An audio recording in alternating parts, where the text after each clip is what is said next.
that Jesus is telling people.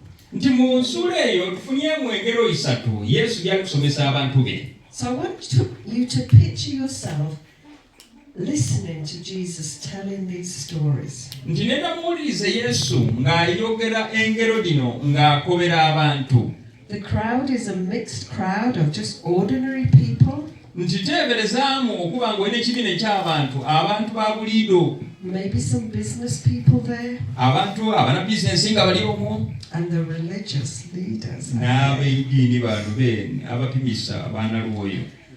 So we can be forgiven for thinking it's three separate stories. Nti nga tukali kuweebwa nenda tulowooze ku ngero dino esatu.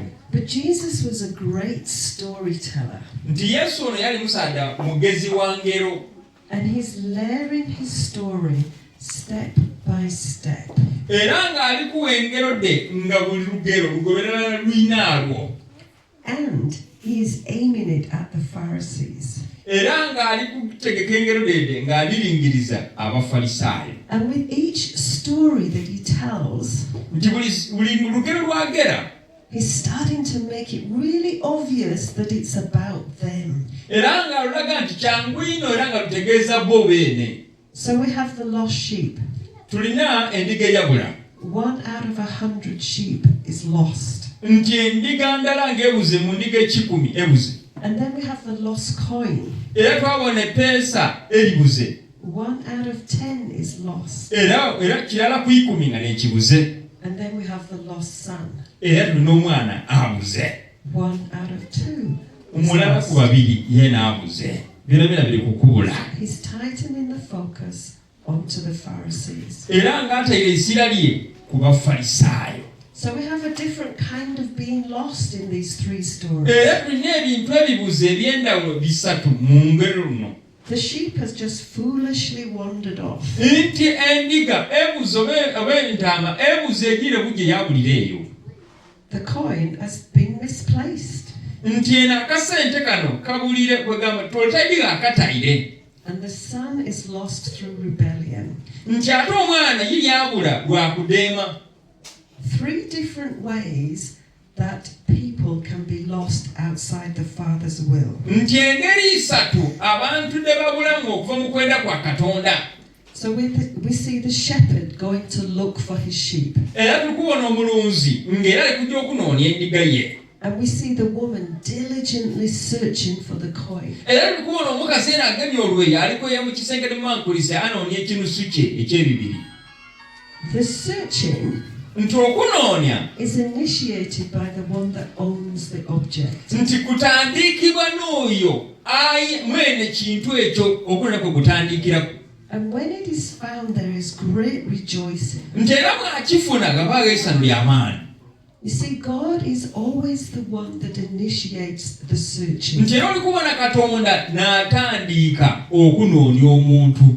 Amen. Because we are his images, Era tuli kifaananyi kye. expressed in his will. Era nga tuli mu kwenda kwe. And even though we may not be fellowshipping in the house, Era ne bwe twandibaire nga tituli kukuŋŋaanira mu nnumba muno. God is diligently seeking every single Era person. Katonda n'obwegendereza n'okwenda okw'amaanyi ali kunoonya buli muntu. The shepherd rejoices. Nti omulunzi asanuka. The woman rejoices. Omukazi asanuka. And the father celebrates. Era omuzaire baaba ate ye kabiri addaguza budaguze. And joy about finding what was lost runs through the whole 3 stories. Essanyu ery'okubona ebintu ebibaire bibuze. In John chapter 14, Nti mu Yokaana essula 14 it tells us that actually Paul expresses it better in Hebrews when he says, "For the joy that was set before him, Jesus endured the shame of the cross." nti olw'essanyu eryamuteekebwateekebwa Yesu ye yaggumira omusalaba. Amen. Mbu Pawulo yakyogerayo bulungi kabiri. But in John 14, Mu Yokaana 14 he says, just let me find it. leka nkinoonyeeko wano. Actually, I think it's in 15. kiri mu 15 sura 15.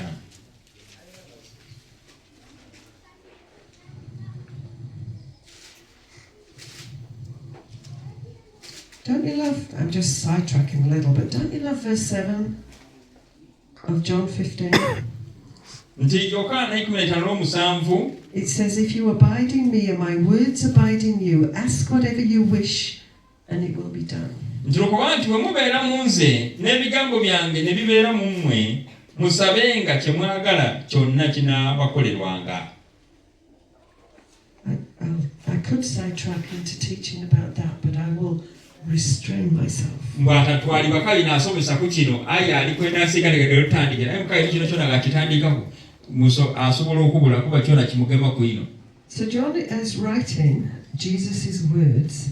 Nti Yokaana ali kuwandiika ebigambo bya Yesu byene. And verse 11 he says, these things I have spoken to you, nti ebintu bino byendogere gye muli, that my joy may be in you, nti eisano lyange libe mwimwe, and that your joy may be full. nti ate eisano lyemwe libe lidduvu. And then Paul expounds that a little further in Bw'ateekayo Hebrews. Pawulo yakigaziya. Did they tell you it was Bible study today? Babako bereterwa kusoma We're going to switch off in a little bit. But it's- tuli mu kusoma